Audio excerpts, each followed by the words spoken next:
tenemos las regiones abdominales. En la parte superior podemos encontrar el hipocondrio epigastrio y el hipocondrio izquierdo. En la parte intermedia podemos encontrar el flanco derecho, el mesogastrio y el flanco izquierdo. Y en la parte inferior podemos encontrar la fosa ilíaca derecha, el hipogastrio y la fosa ilíaca izquierda.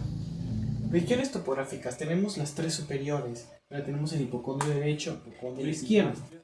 En la parte media tenemos el flanco derecho, el mesogastrio y el flanco izquierdo.